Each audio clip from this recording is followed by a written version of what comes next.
Diary of a Wimpy Kid theory. I haven't read a Diary of a Wimpy Kid book in forever, but I am kind of curious on what the theory is, because I don't even have an idea. There is a single page in the first Diary of a Wimpy Kid book that, at first glance, seems completely normal. But there's something on this page that... Wait, what does the page even say? I gave mom and dad their gifts. Oh, this is from the first one, I think. I gave mom and dad their gifts. I get them the same kind of thing every year, but parents eat that stuff up. True. Number one mom, number one dad. Yeah, you know what I'm saying? Once you see it, will forever change the way you look at these books. There's a genuinely unnerving implication here that I don't think anyone has ever talked about before. Is it like a Groundhog's Day kind of thing? What's that smell? I knew that door had a lock on it! I think he said you're going to have an accident. Zooey Mama.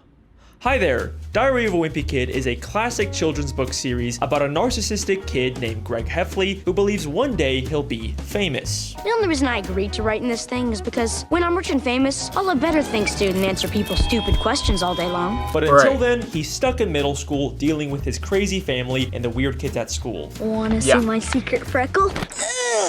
This theory is not going to be about Fregley, by the way. I don't think I'm capable of figuring out what's going on with him. They've gone on to make Bro, 20 books. Wait, where did I stop at? Okay, hold on. I think... Alright, so boom. I read all of these. I don't really remember Hard Luck that much. Cabin Fever, Last Straw, Ugly Truth. There was one where it's like a Diary of a Kid do-it-yourself. And then I was writing in that one, too. Because like you just like... It had blanks, and then you just filled in the blanks with your own stuff. That one was kind of cool, too. I didn't read none of these. Past... I think The Ugly Truth. The Long Haul. The Long Haul looks very familiar. But I don't think I read that one. Yeah, none of the... I didn't even know they were... Are they still going? Are they still making these books? 4 Rowley spin-offs and 7 Rowley has his own book? movie adaptations. Okay, in the movies, I saw this. Oh, that's why The Long Haul looked familiar, because of the movie. And then... I don't even think I've seen this. I didn't know they made animated versions of these. Okay. Alright. And there are no signs of them ever slowing down. And they're still doing it? About this is that not only do these books get... Oh, is he still in middle school? Yeah, it's a Groundhog Day. I think that's what it is. It's a Groundhog Day situation. Or Groundhog Year. Like, he repeats the same year over and over. But he's the only person who remembers it. He's the only person who remembers... I think that's the theory. A lot more cartoony and unrealistic as they go along. But by book 20... Greg is still in middle school. He never ages. And look, I know this is a thing that happens in a lot of different media about kids in school, but the thing that's interesting about Diary of a Wimpy Kid is that the books themselves are constantly acknowledging it. But for now, I'm stuck in middle school with a bunch of morons. To be honest with you, I feel like I've been stuck in middle school forever. I looked in the mirror, but everything looked exactly the same as it always does. You got kids like me who haven't hit their growth spurt yet, mixed in with gorillas who have to shave twice a day. From the start, these diaries have been drawing attention to the fact that Greg doesn't age, which makes me feel like there might be some kind of in-universe explanation for it. And look, I promise this is not going to be another edgy, oh, Greg is actually dead theory. No, I think there's actually a much simpler explanation. Yeah, I think these it's just books that... are not the objective truth. They are diaries written by an egotistical sociopath who is constantly lying to make himself look better. Greg is the definition of an unreliable narrator. So, for all we know, Greg is aging normally, but for whatever reason, he's just choosing to lie about it in his diaries. That's the most logical in-universe explanation. Or, that's at least what I thought, until I found a very strange detail on page 122 of the first Diary of a Wimpy Kid book. A page that forever changed the way that I look at these diaries. On this page, Greg talks about giving his though? parents the same gifts for Christmas every year. I gave mom and dad their gifts. I get them the same kind. Okay, wait. And that's what I'm saying. If he's giving them the same gift every year and they eat it up, that means he is repeating the same year over and over again. And then his parents are the ones who... Like, his parents, to them, it's their first time experiencing this. But to him, something happened and now he's like repeating. It starts from like, say it's December 31st, 2025. The clock strikes midnight on New Year's, and it's January 1st, 2025. Like, he starts the year over again. But everybody else, like, I don't know, because, like, I feel like his friends and everybody stay in middle school, too. So, yeah, he's the only person who acknowledges that the time didn't change. I think. Thing every year, but parents eat that stuff up. And then we see a drawing of Greg giving his parents their gifts. Do you see anything wrong with this? Look very closely. Greg believes that his parents eat that stuff up, but in the drawing, his parents are clearly unhappy with their gifts. The drawing contradicts Greg's opinion, which means Greg couldn't have written this page. This isn't about Greg? Greg isn't the real narrator? Whoa. Wait a second. Is Greg not the author of his diaries? Oh. Okay, so obviously I know that Jeff Kinney is the real author of these books, and all of this is just fictional. But I'm saying, in the universe of Diary of a Wimpy Kid, what if someone else is writing these diaries pretending to be Greg? Have you ever noticed how the diaries are constantly cutting to other perspectives when Greg isn't around? We've kind of just had to assume that Greg either heard about these things after the fact, or maybe he was just exaggerating, but sometimes they really feel like they're telling us things that Greg wouldn't know. Mom likes to rent these romantic comedies, and she makes Dad watch them with her, but I know Dad is just waiting for the first chance to break away and go back down to the basement. How does Greg know this? I mean, who else but Frank would know what he was secretly thinking about in this moment? This doesn't feel like something he would tell his son about later. In fact, these books are full of moments like this that feel like they're— It's written from the dad's perspective? Really? But then it's like, how does he know about all the stuff that's going on at his school? Unless that's where he just exaggerates. He just exaggerates what Greg be telling him. I don't know. I feel like I'm gonna need a little bit more from evidence. Greg's dad's perspective. Greg even claims at the start of Third Wheel that he can remember things from when he was in his mother's womb. And the things he remembers do feel kinda accurate, but wouldn't it make way more sense if these were actually Frank's memories from when his wife was pregnant? What if Frank is the real author of the diaries? What if these are Fair. books that Frank is writing based on his son's life for some unknown reason? And it's okay if you're not fully on board yet, because I didn't really take this seriously Yeah, either. I'm not fully there, but I see what he's talking about, though. I see it. Until I found see something insane. At the start of Dog Days, we are told that there is a newspaper comic called Lil Cutie that Frank and Greg read together every day. And we find out that Lil Cutie is a comic series that was written by a father based on his son. Oh yeah, I forgot about that. Look at these two Yeah, drawings on the same page. You can't tell me they aren't trying to frame Frank and Greg in the exact same way as the Lil Cutie author and his son. Makes and that's sense to not me. even the craziest part, because on the very next page it says, I guess now that the real Lil Cutie is all grown up, his dad's having trouble coming up with new material. His dad's having trouble coming up with new material. Hey, is this not hold exactly what we've been talking about Facts. this whole time? The diaries get cartoonier and Greg never ages because now that his son is grown up, Frank is out of new material and he's forced to just make stuff up. We even find out in old school that Frank had a very similar childhood to Greg. He also had a best friend like Rowley, a dog, and two brothers that annoyed him. So maybe some of Greg's middle school stories are actually based on Frank's childhood memories. Makes sense. We're a lot alike. Everything here fits perfectly. Makes sense. Now, if you still don't believe me, then I have one final question for you. A question that's this is just so odd, bro. Like seeing, bro. Like I feel like we don't normally see his face. been right in front of our faces this entire time, but we never thought to ask it before now. Why are these books called Diary of a Wimpy Kid? Why would Greg, someone who is consistently shown as narcissistic and egotistical, ever refer to himself as Wimpy. Greg has an extremely high opinion of himself. That's like his main thing. But you know who does think Greg is wimpy?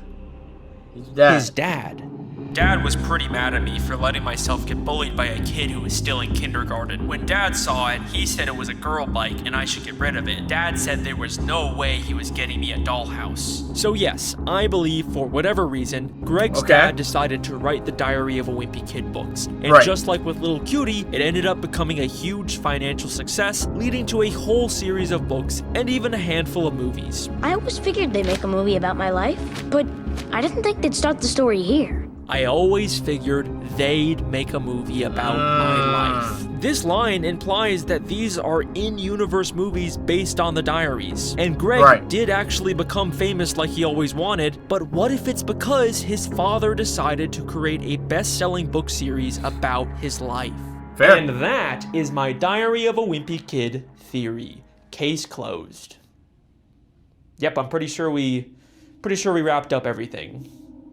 I know I always say that, and then there's like a big surprise plot twist in these videos, but like, this time we're done for sure. I mean, you can just leave. We're all done. Don't look at the runtime of this video. I was a little curious.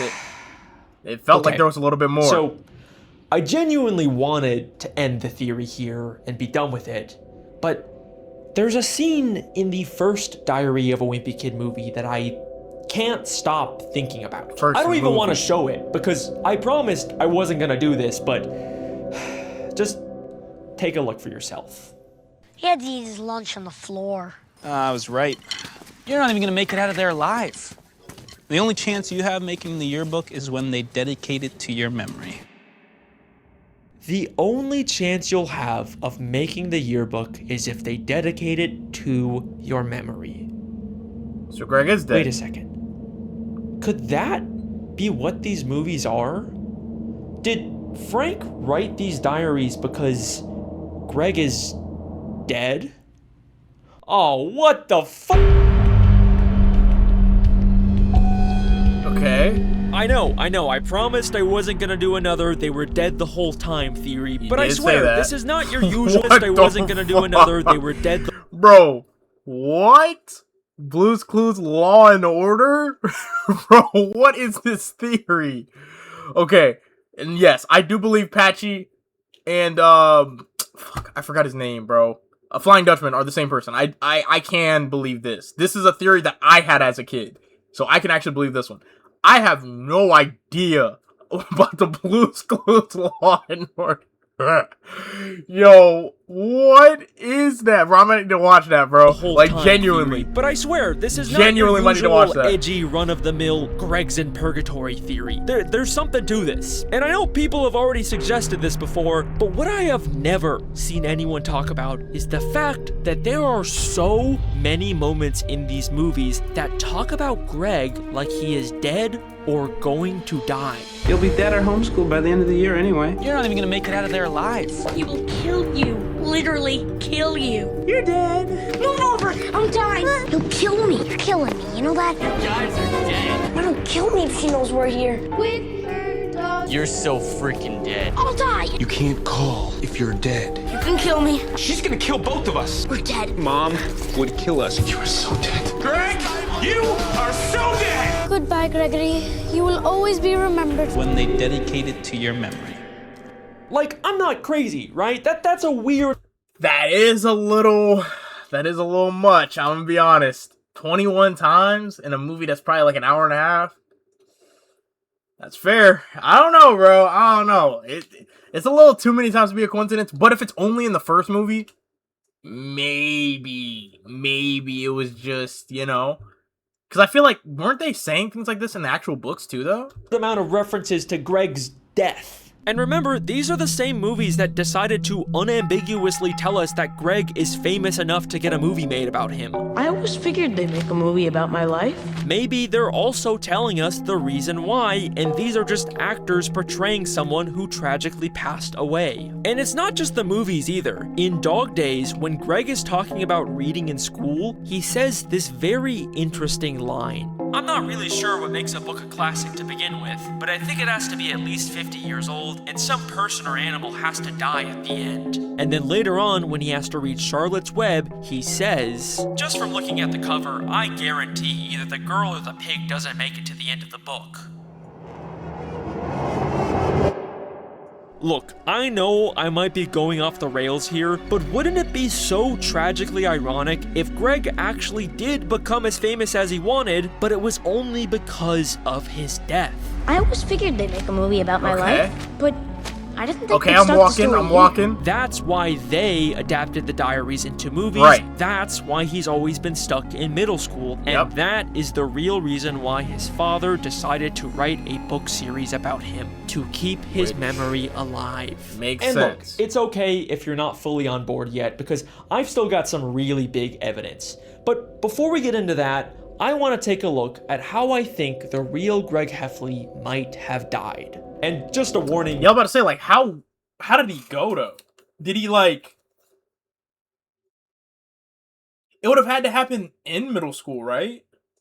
Maybe it was, like, an accident or something. Because, I mean, they reference it a lot in the first movie. So, like, maybe it was something within the first book or the second book. Like, a real event did happen, and he actually didn't survive, but then in the book, he kind of did. So then that's what... So once the stories start getting a little bit too cartoonish and too far out there, that's whenever it's like, alright, he's definitely been gone at this point, and now we're just continuing the story as if he was still here with us. Kind of thing. Fuck, I sound like a crazy person. This'll probably sound like a lot of random speculation at first, but I promise it'll all come together in the end. Okay, I trust it, Alex. I trust it. What? Going back to the movie that told us about Greg's fame and possible death, there's a scene where Roderick tells Greg and Rowley a scary story about a nearby forest called Devil Worshipper Woods. There used to be this house. They had to tear it down because what happened there was so terrible. Two kids who were, I don't know, maybe in middle school. They trick-or-treated that house on Halloween night. But the house was full of devil worshippers. Roderick tells them about a house that abducted children and cooked them in an oven, but that ultimately led to an accidental fire that burned down the house with everyone inside. But they forgot to turn off the ovens, so the house burned down with everyone in it. Now, this is obviously just a story Roderick is making up to scare Greg. They even go to the woods later and only see Fregley.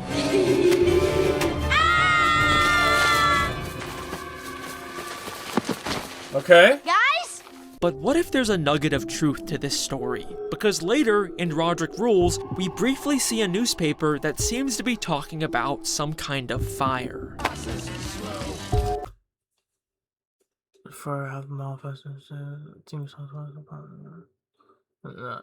Okay. And in the books, there are several We're gonna put out the fire. Mom came running out the front door. Dad was right behind her. references to house fires, including an instance they really relieved the house hadn't burned down while they were away. Where Greg actually a fire truck pulled up along the curb. A couple firefighters got out. Accidentally causes one in their home. There's also this insane deleted scene from the third movie where Manny ominously talks about an accident. You threw Tingy away. Well, it was an accident. Tingy says you're going to have an accident. Oh.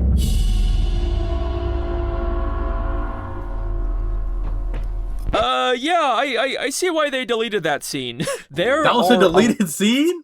Oh. Lot of weird references to some kind of accident or house fire throughout the franchise. What if these are hints about how Greg actually died? But if so, when and how did this happen? Well, here's my theory.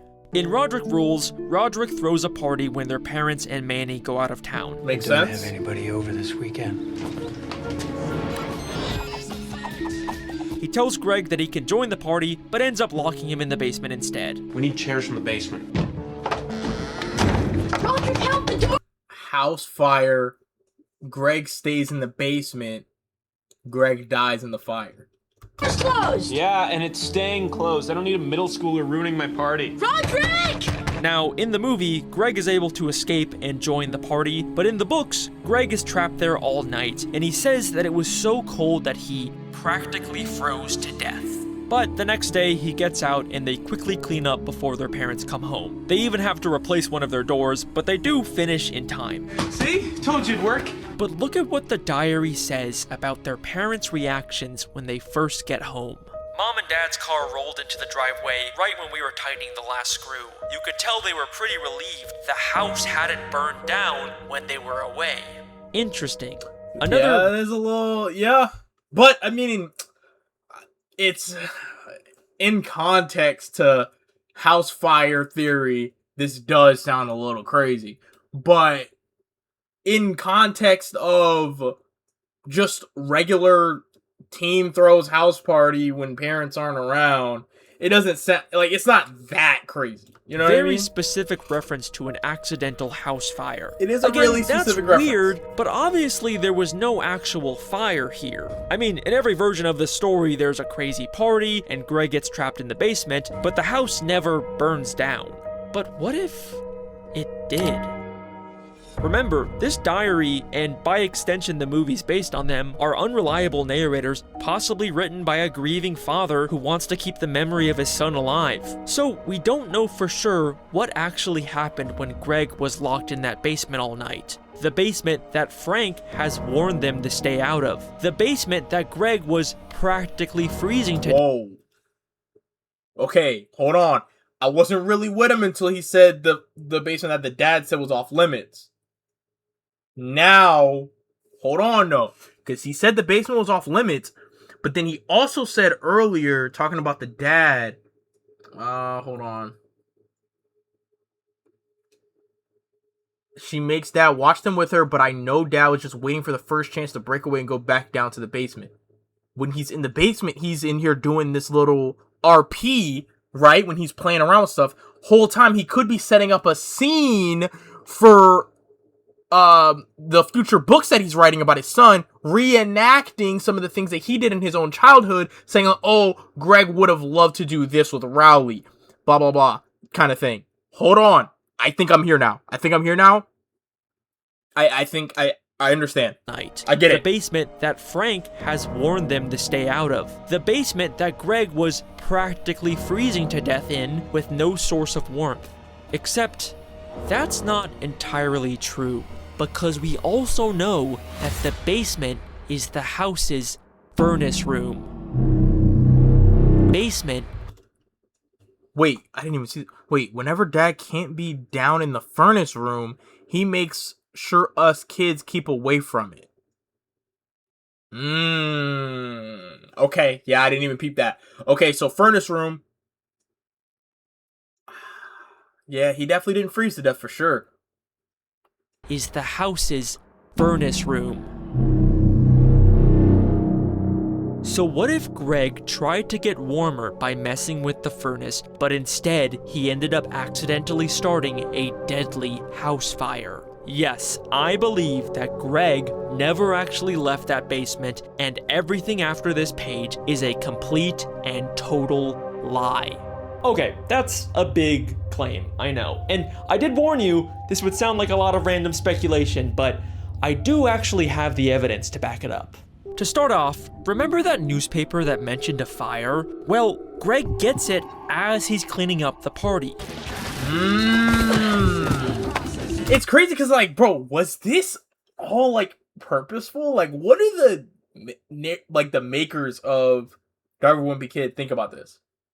Because it's a crazy coincidence that they just so happened to throw the fire thing as that happened. And the line about they're glad the house didn't burn down was not in the movie. At least I don't think it was. And that was just in the book. But it's like, why would they do that? Why would the newspaper just randomly land on him? You know what I mean? Now, I get it for this bit right here. They're trusting parents, responsible kids. But the fire part. Come on, bro. Like, I don't know. Like, I'm trying to see, like, this part right here. Like, maybe this was, like, a little hint tidbit to, like, hey, Greg's actually dead from this point on. But, okay. And it mentions the fire happening at 6 a.m. when... Okay, it was. Oh my god. I was trying to read it. I was like, bro, I don't think this is it. Okay, yes. Alright, that makes a lot more sense. Past the end of Summer Street. Yeah, okay. Around 6 a.m. to extinguish hotspots. Greg still would have been freezing in the basement. Right. And also, look at what happens immediately after this page in the movie. Wait, hold on. Sounds like a pretty wild party. I think some girls showed up at one point. I couldn't be sure because it's too hard to keep track of what was going on about people's shoes. The party was still going strong at 2 a.m., but that's when I gave up. I spent the night on one of the spare beds in the basement, even though there were no blankets in it. I practically froze to death, but there was no way I was going to use a blanket from Roderick's bed. Fair. You are in so much trouble. She's gonna kill both of us. Greg and Roderick are unambiguously depicted as dead. This theory also explains why a lot of the death references also include Roderick. She's gonna kill both of us. We're dead. Mom would kill us, and I am a dead man. Since he would likely be a victim of the fire as well. So the house burned down with everyone in it. Frank even describes the smell of Roderick's room as unidentifiable. What is that smell? I can't even identify it. But the real reason why I think this fire theory is so compelling is because of the very strange way that Frank starts to act when he gets home. Yes, that is correct. I am finally going to talk about the thing that has been all over TikTok for the past year, the movie's depiction of Frank's a psychopath? I've never seen this theory before. Frank.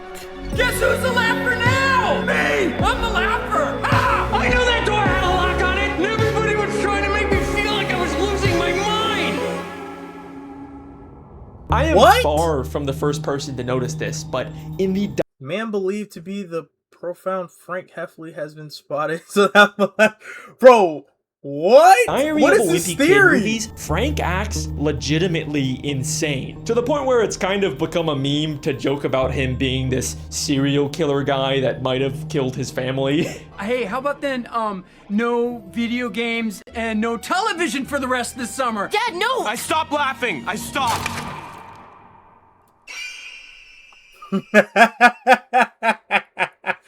Bro, what? Bro, what am I watching, bro? Is he actually a psycho? How did he get all them wires in his hand that fast? Ha! Guess who's the laugher now? Me! I'm the laugher! I'm the laughingest laugher that ever laughed! But the thing that's interesting to me that I haven't seen anyone talk about is that Frank doesn't really start to act like this until after he comes back from the house fire, meaning the family is dead, or Roderick and Greg are dead, and then he starts going a little crazy. Okay. Until after the Roderick Rules party, and that would mean that he starts the books, and once he starts the books, that's when he starts acting a little weird, because now he's like living through, like he's trying to have his dead son live through his memories or something like that, living his memories through his death. I don't know. He becomes I don't know the right proper like terminology for it, but extremely paranoid and starts to believe that something's wrong with the house. So, who came over this weekend? What? Hey! What the? You guys got something you want to tell me? What was General Grant doing on the thermostat? He acts this way in the books too. Hey, didn't this door used to lock? I don't think we're totally out of the woods just yet. No, that's a reference. That's a reference to the story that Roderick was saying. Hold on, I'm picking up what he's putting down. Okay, because of the way Dad was poking around tonight, I'm sure it won't be long before he figures out about the party. But in the movies, he really acts like he's losing his sanity over the little inconsistencies in the house. I knew that door had a lock on it! And everybody was trying to make me feel like I was losing my mind! This roller skating kid is really good. Don't you think that he hit his head? What if what we're actually seeing is Frank having some kind of mental breakdown because he couldn't handle the reality of coming home to find his house had burned down with both of his children inside? What is that smell? I can't even identify it. And that's why Greg gets him the same thing for Christmas every year. Because that was the last time he got him something for Christmas. I think that Frank would be incapable of accepting this horrible truth, so instead, he's staying in denial and imagining that the fire never actually happened and that his children are still alive. Deny, deny, deny. Literally right after he comes home. Okay, this is solid, bro. Like, I'm trying to find something, but I don't know. Like, I'm really taking it in. Deny, deny, deny. The reason why Frank is fixating on the little differences in his house, like the bathroom lock being different, is because in reality, he's actually already moved into an entirely new home after the fire. But he'd rather concoct a whole elaborate story about his children replacing the door than accept the truth. I knew that door had a lock on it! Deny, deny, deny. Also, remember that terrifying Manny deleted scene? Tingy says you are going to have an accident.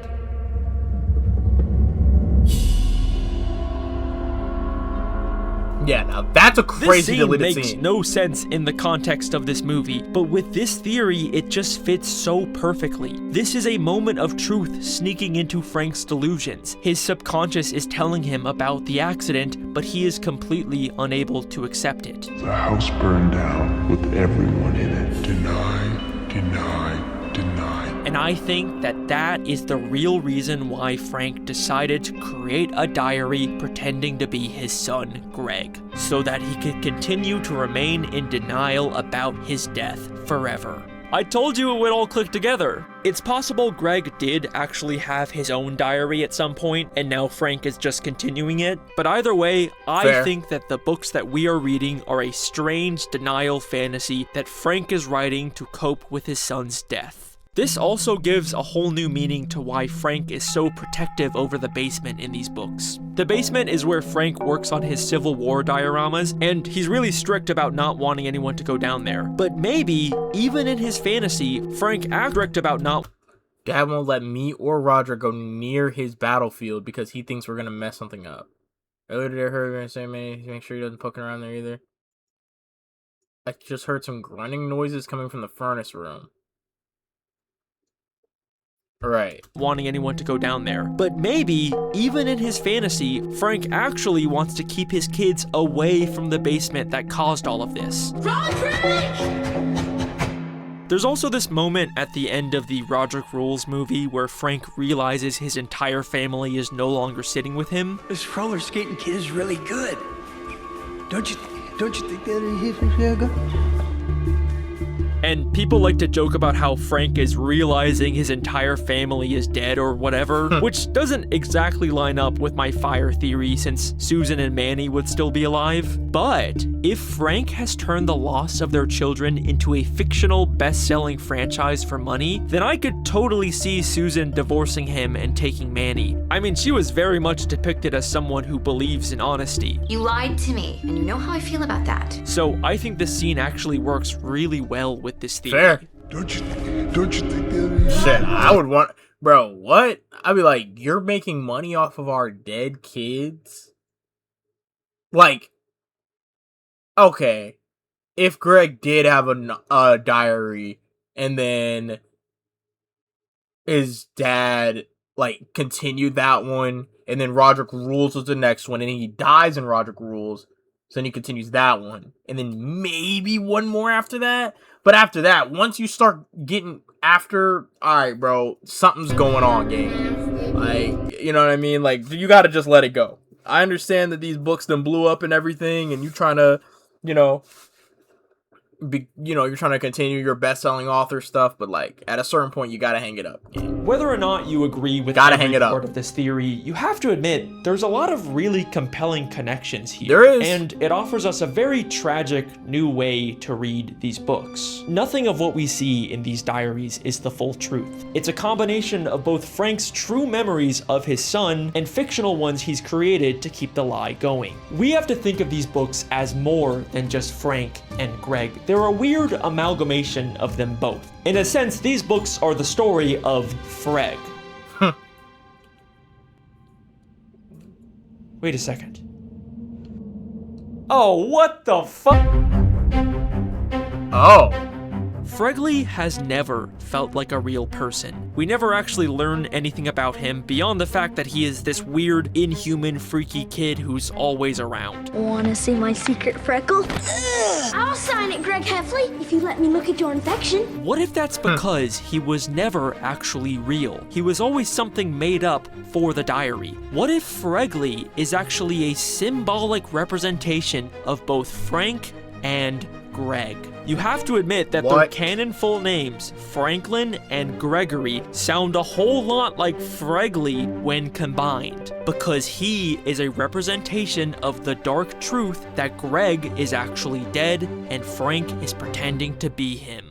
It's why Fregley is depicted as this weird kind of disgusting kid, because deep down, Frank is disgusted with himself for what he is doing, and this disgust and shame manifest in the diaries as Fregley. It's why in both the books and the movies, Greg is mistaken for Fregley. Hi, Holly. Oh, hi, Fregley. She thinks I'm Fregley? Why does Fregley have a secret language? Crazy. That's so crazy, bro. Like, she thinks I'm Fregley, bro, because, like, dude, what? Fregley's my friend. Okay. But do other kids even acknowledge Fregley's existence? Like, in the movies, I guess. Because, like, in the books, I guess it's whatever. But, I don't know, bro, because, like, the books are written. Did Fregley pop up? Obviously, Fregley popped up before Roderick Rules. But did Fregley pop up in the first book at all? Because I would assume the first book was made mostly while he was alive. Mostly. So, like, if he showed up within, like, the first or second act, like, I don't know, bro. This theory might be a little... Unless he was added in post-hom... You know what I mean? After because Greg has a secret language. Why does Fregley want to show his secret freckle? Maybe because Greg also recently discovered a new freckle. And what does Fregley do in the town talent show? He's a ventriloquist speaking for his puppet. Say hello to the boys and girls, Freggers. Hello, boys and girls. Just like the way Frank speaks for Greg. And finally, remember the Devil Worshipper Wood story? This was the story that first hinted about Greg's accidental house fire. What does Greg actually find when he goes there? Guys? Fregley, because Fregley represents the dark truth in Diary of a Wimpy Kid, and that is my theory. Thank you very much, Zooey Mama.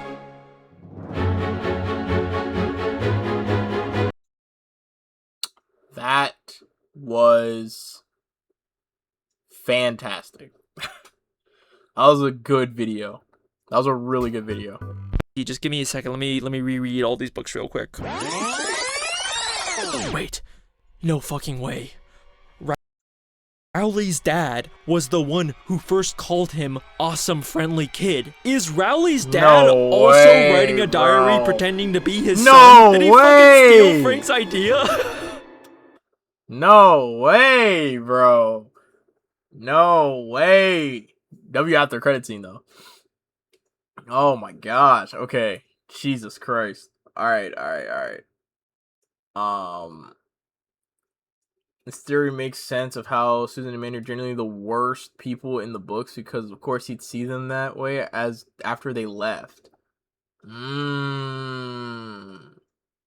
This theory's not going to be about Fregley, by the way. I don't think I'm capable of figuring out what's going on with him.